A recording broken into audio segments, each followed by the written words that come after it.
Here are some of the weirdest things that people find on beaches.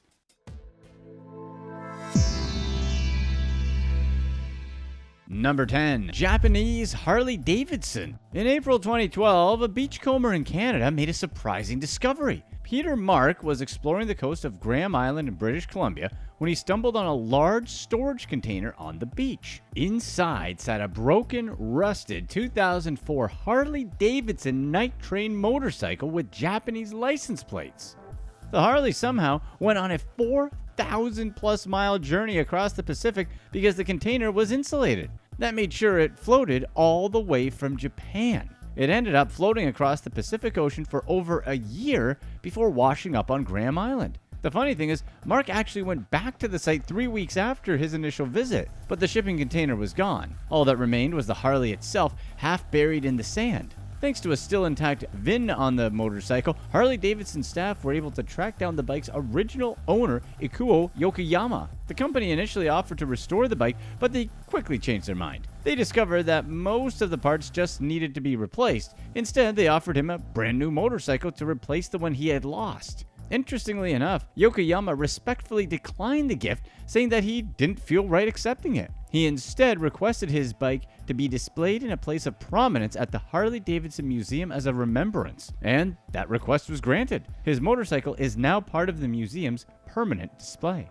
Number 9. Loch Ness Monster. In February of 2020, a gigantic skeleton washed up on a Scottish beach during Storm Ciara, a powerful extratropical cyclone. Was this finally proof of the Loch Ness Monster? Storm Ciara battered Britain with 90-mile-per-hour winds and somehow dug up this skeleton. Of course, conspiracy theorists came out of the woodwork as soon as pics surfaced on Facebook. Locals couldn't figure out what it was. Obviously, some people suggested that it could be the remains of the Loch Ness Monster. You know, there was no way it could have also been a giant whale or an orca, or maybe an extremely large dolphin. Nope, it probably was Nessie. Let's gloss over Nessie's existence really quickly. Nessie was first spotted back in 565 in the biography of Irish monk St. Columba. He mentioned a giant, quote, water beast dragging a man into Scotland's River Ness. However, wider interest in the monster wasn't really sparked until 1933. After a road was built along the lake, it became much more available to the general public. Within months, several people came forward claiming to have seen a giant animal lurking near the water. In case you didn't know, the word loch is Scottish for lake. The following year saw the publication of the, quote, surgeon's photograph, and this is probably the best known image of supposedly the Loch Ness Monster. It was called the surgeon's photograph because the person who took it didn't want to be identified. Well, it was for good reason. In 1975, the famous shot was exposed as a hoax. It was made using a toy submarine with a carved monster's head. Despite numerous sightings over the years, there's still no concrete proof that Loch Ness Monster is real. At this point, we don't think so either. The vast majority of scientists agree that there's no giant marine monster living in the lake. However, some scientists think that what people see may be a giant eel. As for what exactly could this skeleton be, it actually still remains a mystery. Number 8. Lego Man. Back in 2014, a giant Lego figure washed up on Yuigahama Beach in Kamakura, Japan. How? Why? The Lego had a cryptic message of "No real than you are" on the front, and the name Ego Leonard written on the back. The message kind of reminds us of the grammar on "all your base are belong to us." Surprise, surprise, it's not the first time this type of Lego figure has washed up on a beach. Another Lego figure turned up in Zandvoort, Netherlands back in 2007, Brighton, England back in 2008, and Siesta Beach, Florida in 2011. These figures are made by a Dutch artist who works under the pseudonym Ego Leonard. Whoever this artist is behind these giant Legos floating up. Ego Leonard, what does that even mean? The name can be rearranged to L.Ego, or basically Lego. That's one thought. The letters can also be rearranged to spell a Lego drone, as some other people have pointed out, but that kind of makes no sense. As far as Lego is concerned, they're okay with it. They have no clue either on who the artist is. Number 7. Friendly Floatees. Have you ever seen rubber ducks just floating around randomly? The friendly floatees were a bunch of rubber ducks and other animals that fell into the sea back in 2002, and they kept washing up on beaches all over the world for years. The ducks used to be part of a large shipment of toys for kids. They were packaged ducks, frogs, turtles, and beavers made in China. But one shipping container fell off a container ship during a journey across the Pacific from Hong Kong. That container had roughly 28,800 floating toys. These toys traveled tens of thousands of miles. Some washed up on the shores of Hawaii and Alaska. Others got stuck in Arctic ice. At least one is believed to have been found on a beach in Scotland. The more interesting thing is that these toys actually help scientists study ocean currents. The fate of the floatees have been studied beginning roughly 6 months after the accident. Curtis Ebismeyer, a retired oceanographer and an enthusiastic beachcomber, used records held by First Years Inc. to trace the ship the ducks had been carried on. By interviewing its captain, he was able to locate the exact point where the floatees started. He was able to track their rate of progress on the constantly circulating current that runs between Japan, Southeast Alaska, Kodiak, and the Aleutian Islands. Scientists had always known that this current existed, but it wasn't until the floatees came along that helped them calculate how long it took to complete a circuit. Thanks to the floatees, they now know how long it takes, roughly 3 years. The fate of the ducks can also be used as a great example of just how long it takes for plastic to dissolve. The ducks and beavers had faded to white, but the turtles and frogs apparently kept their original colors. If you find one somehow, you'll want to keep it, because these toys have become collector's items and they supposedly fetch a few $100. Number 6. Ghost ships. Did you know that ghost ships regularly wash up on shores all around the world? For example, North Korean boats have been washing up on Japanese shores for years. This has been thought to be the grim consequence of shipwrecks because of the harsh winter ocean in the Sea of Japan. Many of the North Korean boats drifting onto Japanese beaches aren't equipped to travel the distance across open sea. In 2020, a cargo ship washed up in Ireland after floating around the ocean for almost a year. The 250-foot ship was the MV Alta. Its voyage came to an end during a storm when it washed up in a fishing village in Ireland, overlooking the Celtic Sea. The Alta wedged itself onto rocks, still looking intact. What happened was that it became disabled roughly 1,400 miles southeast of Bermuda. The crew was unable to fix the ship and they were rescued by the U.S. Coast Guard. The ship was then towed to Guyana and then hijacked. Talk about an unlucky ship. Then the British Royal Navy found it just floating in the middle of the Atlantic Ocean, unmanned again. What happened to the crew this time?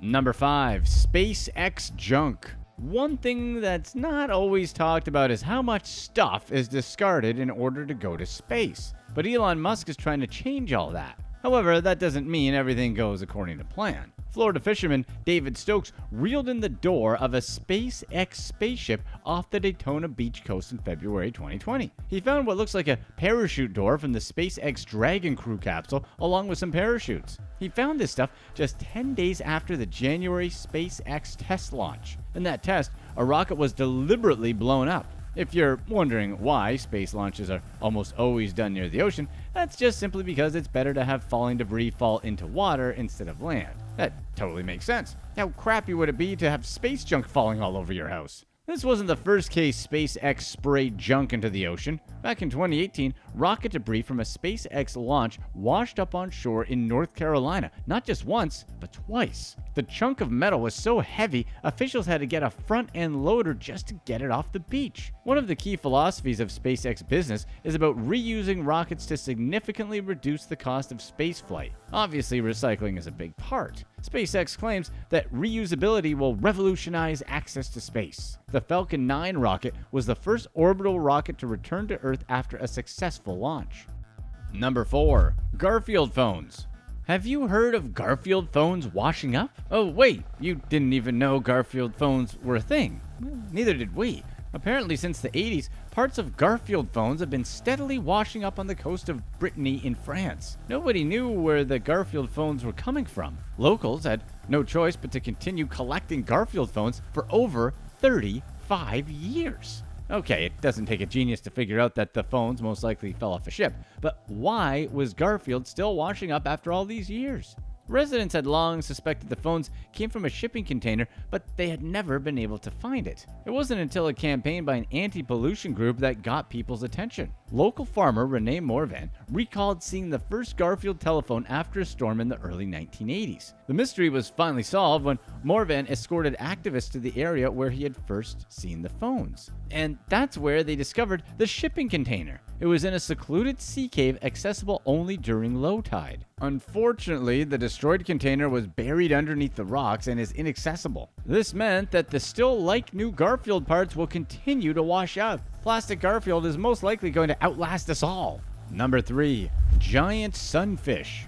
2 fishermen discovered an enormous sunfish on the shores of South Australia back in March of 2019. The fishermen Stephen Jones and Hunter Church initially thought the sunfish was just a piece of driftwood, but it looked so leathery. So they decided to take a closer look, and it turned out to be a huge sunfish. It's the world's largest bony fish, and it can weigh more than a car. The fish is known as a sunfish because it seems to enjoy basking in the sun. They'll come to the surface of the water and lay on their side. Because of their size and sunbathing habit, this means that they can be hit by boats. That's the biggest problem with this fish. Some are so large, they can actually sink yachts. But sunbathing is just one of their activities. Once they warm enough, they'll dive back down into the ocean and feed on jellyfish. In the ocean is where they spend most of their time, so don't think they're on the surface most of the time. Number 2. Fat innkeeper worm. Just what? What is this thing? Believe it or not, back in late 2019, thousands of these worms washed up on a beach in California. How they'd end up where they obviously weren't supposed to be. A storm forced the worms out of their underwater homes and carried them to the beach, leaving them exposed to predators. This wasn't the first time. The same thing has happened over the years in multiple locations. The fat innkeeper worm usually lives in muddy parts at the bottom of the sea. These worms create U-shaped burrows in mud or sand, and these burrows that it leaves behind allow other creatures to move in. And that's how they got the innkeeper part in their name. The worm itself reaches around 8 to 10 inches in length, but their burrows are much bigger than that. They can be several feet deep, and that makes plenty of room for other creatures. Currently, researchers don't believe their cohabitants do them any good, but they're still welcoming guests. These unusual and pudgy worms look as gentle as they are. They're actually quite slow and harmless to both humans and other animals. They don't have any teeth.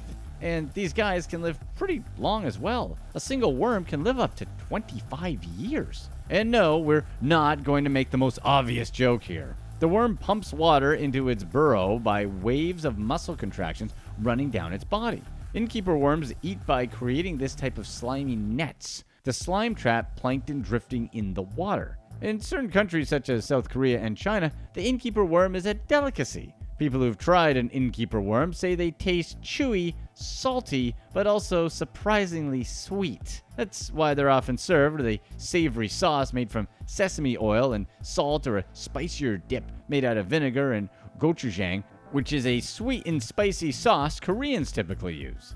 Number 1. Cooked mussels. Imagine going to a beach and all you smelled was seafood. Seafood gone bad. Ugh.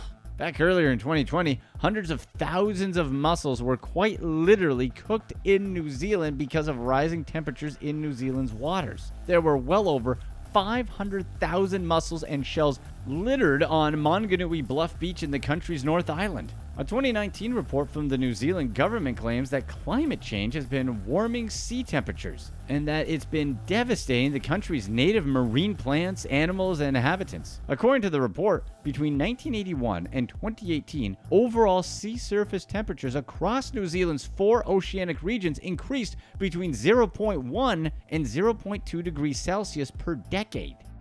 Here's what's next.